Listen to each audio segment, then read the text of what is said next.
SL. ಭೈರಪ್ಪನವರು ಒಂದು ದೊಡ್ಡ ಕ್ರಾಂತಿಕಾರಿ ಸಾಹಿತಿ ಅಂತಲೇ ಹೇಳ್ಬೋದು. ಅವರು ಹಿಂದೆ ಅವರು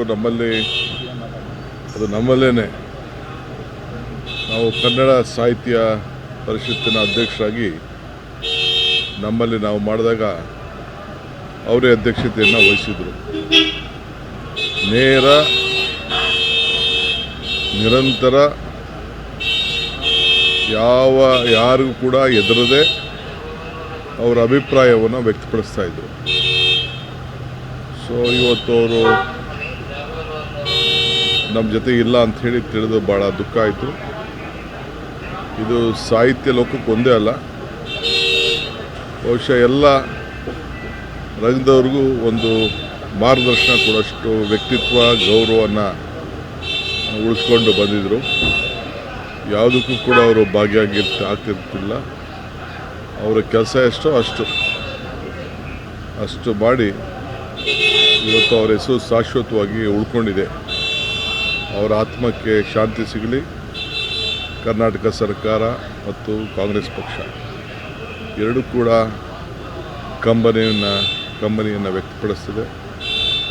ಭಗವಂತ ಅವರ ಕುಟುಂಬವರು ಮತ್ತು ಎಲ್ಲ ಅಭಿಮಾನಿಗಳು ಕೂಡ ಈ ದುಃಖವನ್ನು ತಡ್ಕೊಳ್ಳುವಂಥ ಶಕ್ತಿ ಸಿಗಲಿ ಅಂಥೇಳಿ ನಾನು ಪ್ರಾರ್ಥನೆ ಮಾಡ್ತೀನಿ.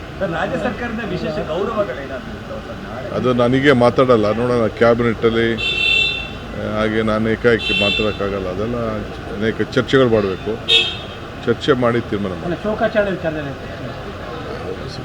ಅದೆಲ್ಲ ಈ ಸಂದರ್ಭದಲ್ಲಿ ನನಗೇನು ಅದೆಲ್ಲ ಮಾತಾಡೋದಲ್ಲ, ಅದೆಲ್ಲ ಮುಖ್ಯಮಂತ್ರಿಗಳು ತೀರ್ಮಾನ ಮಾಡ್ತೀನಿ.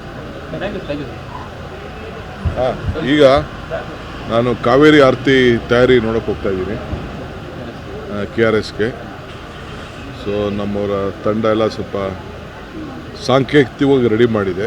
ಅದು ಮೇಜರ್ ನಾವೇನು ಮಾಡಬೇಕು ಅಂತಿದ್ದೋ ಅದು ಆ ಜಾಗದಲ್ಲಿ ಮಾಡ್ತಾಯಿಲ್ಲ, ಬಟ್ ಸಾಂಕೇತಿಕವಾಗಿ ಪ್ರಾರಂಭ ಮಾಡಬೇಕು ಅಂತೇಳಿ ದಸರಾ ಸಂದರ್ಭದಲ್ಲಿ ಈಗ ವೀಕ್ಷಣೆ ಮಾಡೋಕ್ಕೆ ಹೋಗ್ತಾ ಇದ್ದೀವಿ. ಯಾರು ಹೇಳಿದ್ರಿ? ಏನು ಪೂಜೆ ಮಾಡೋಕ್ಕೆ ಯಾರು ವಿರೋಧ ಮಾಡ್ತಾರ? ನೀವು ವಿರೋಧ ಇರಬೇಕಷ್ಟೇ, ಯಾರು ರೈತರು ವಿರೋಧ ಇರಲ್ಲ. ರೈತರಿಗೆ ಒಳ್ಳೇದಾಗಲಿ ಅಂತಲೇ ಆ ತಾಯಿ ಕಾವೇರಿನ ಪೂಜೆ ಮಾಡ್ತಾ ಇರೋದು ನಾವು.